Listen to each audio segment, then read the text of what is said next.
Olá, sejam todos bem-vindos. Você já viu uma criança ser chamada de difícil, ou desatenta, ou mal educada, mas na verdade ela só estava tentando sobreviver na escola? Hoje eu vou mostrar 5 erros que muitas escolas cometem com crianças neurodivergentes. Mas os erros parecem pequenos, mas que podem mudar completamente o futuro de um aluno. E nos preocupa cada vez mais. E talvez você já tenha visto todos eles acontecendo. E o que você tem feito com isso? Quero começar com uma história. Vamos chamar essa criança de Lucas, tá? Lucas tinha 8 anos. Ele era curioso, inteligente, adorava a ciência, mas na escola, Lucas virou o problema da sala.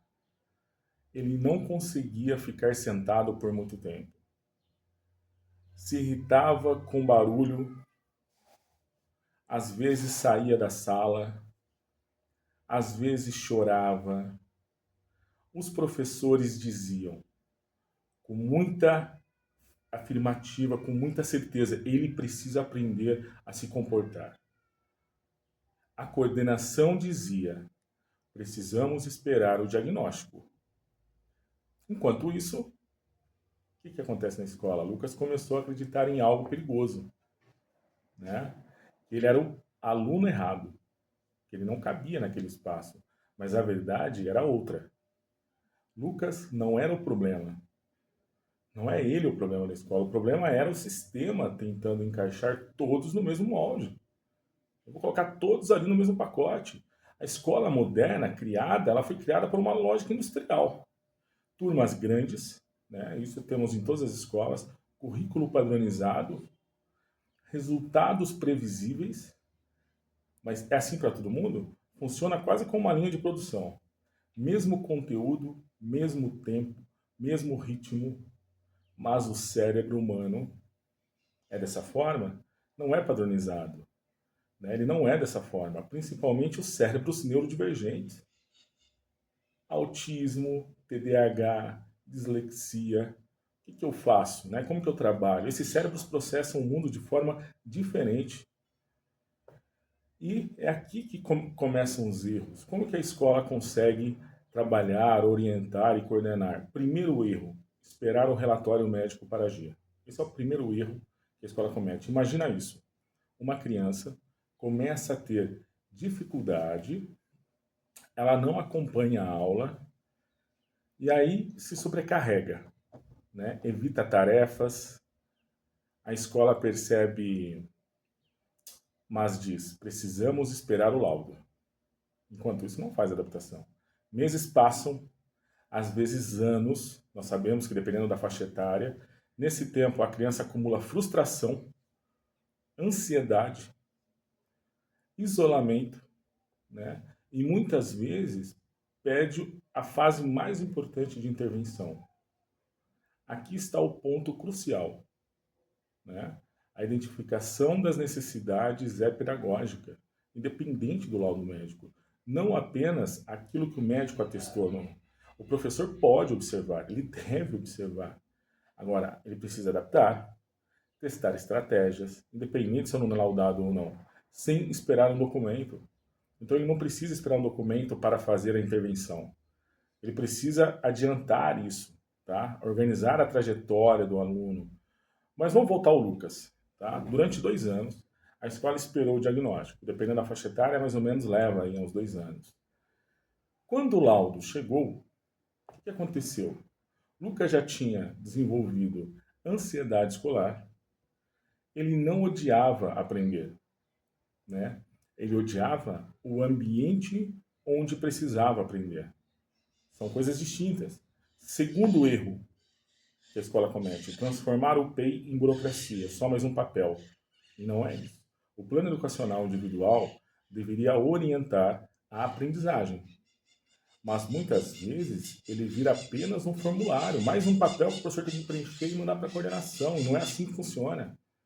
Tá? Assinadinho, bonitinho, arquivado, mas o papel não é para ser arquivado, o papel é para ser utilizado. E ninguém olha novamente esse papel. Mais um PEI verdadeiro precisa ser vivo, precisa ser utilizado no dia a dia. Ele muda, né? Aquele documento ele evolui junto com o aluno, né? Conforme o aluno vai evoluindo, ele acompanha o aluno. Então o aluno vai evoluindo e você vai utilizando disso. O professor especialista, família, o professor regente, todos ajustando estratégias. Então tudo isso no documento. O foco não é o déficit, é o potencial. Eu tenho que focar no potencial do aluno, o que ele pode fazer. O PEI deveria ser uma bússola, onde eu vou, é o caminho que eu vou seguir, não um documento morto. Eu fiz mais um documento e ainda tem. Terceiro erro, pessoal, a falsa inclusão. Tá?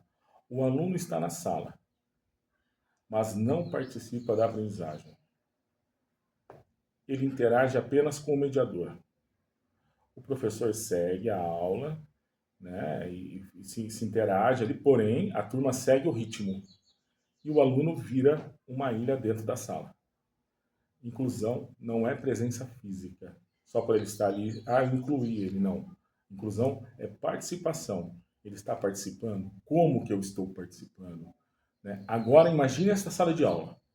Imagina, luz fluorescente, forte, né, para ficar claras as salas, cadeiras arrastando, conversas paralelas, vários alunos conversando, cartazes coloridos, cheio de cartazes por todos os lados. Para muitos alunos neurodivergentes, isso é um bombardeio sensorial. É muita coisa para ele visualizar. O cérebro entra em um modo sobrevivência, tá? E quando isso acontece, a energia mental vai para a regulação, não para a aprendizagem. Então ele precisa se organizar. O aluno parece distraído, mas na verdade ele está tentando se estabilizar. Não acontece isso com você, professor? Muitas vezes na sala, o ambiente educa tanto quanto o professor.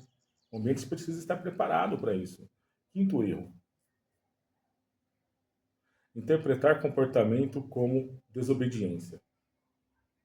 A criança se levanta, recusa a tarefa, fica irritada, a escola pensa: é falta de limite, né? Mas muitas vezes o comportamento é uma mensagem. Sobrecarga sensorial, que vai o aluno com essa sobrecarga, o que ele faz? É confusão na tarefa, fadiga cognitiva. Comportamento não é apenas atitude.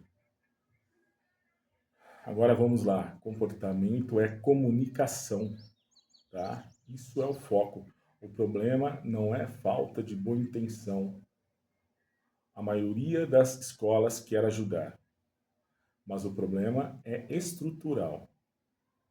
A escola foi desenhada para padronizar alunos, mas o futuro da educação exige outra lógica, né?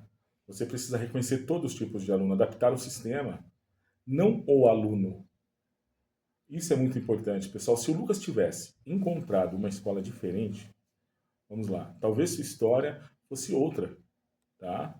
Talvez ele nunca tivesse acreditado que ele era o problema. Agora, eu quero te fazer uma pergunta. Vamos lá, professor. Quantas crianças ainda estão vivendo essa mesma história? Se esse tema fez sentido para você, compartilhe esse vídeo, tá?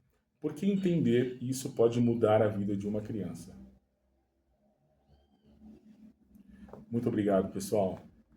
Até o próximo vídeo.